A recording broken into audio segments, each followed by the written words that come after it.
La parole est à Madame Isabelle Le Callennec. Chacun s'efforce de respecter les 2 minutes dans les questions et dans les réponses. Je vais essayer, Monsieur le Président. Les crédits de la mission Solidarité et Insertion sont stables autour de 18 milliards d'euros cette année.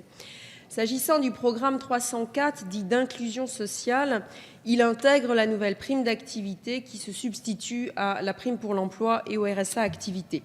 Force est de constater qu'il y aura des perdants, évalués de notre point de vue à peu près 400 000, qui se situent dans les déciles 1 à 3, dont 74 000 dans le premier décile, c'est-à-dire les revenus les plus faibles, Madame la Ministre.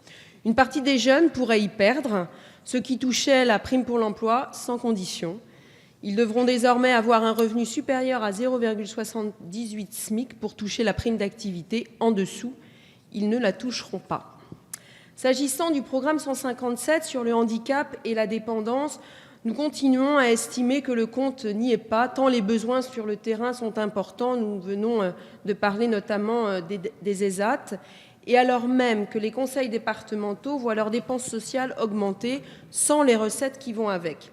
C'est d'ailleurs la raison pour laquelle vous nous avez quelque peu effrayés, Madame la Ministre, en commission élargie, en annonçant que s'il devait y avoir renationalisation du RSA, les départements devraient rendre à l'État des recettes dynamiques. Inutile de vous dire que cette remarque a fait beaucoup parler d'elle sur le terrain.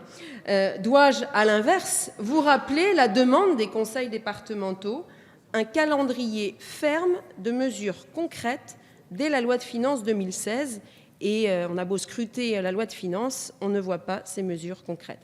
Enfin, puisqu'il est question de handicap et d'inclusion sociale, je souhaite attirer votre attention sur la situation des entreprises adaptées, qui souhaitent une augmentation du nombre d'aides au poste, une revalorisation du montant de la subvention spécifique, une suppression du plafonnement du critère amortissement.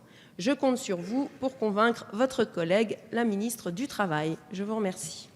Merci. Vous avez la parole, Madame.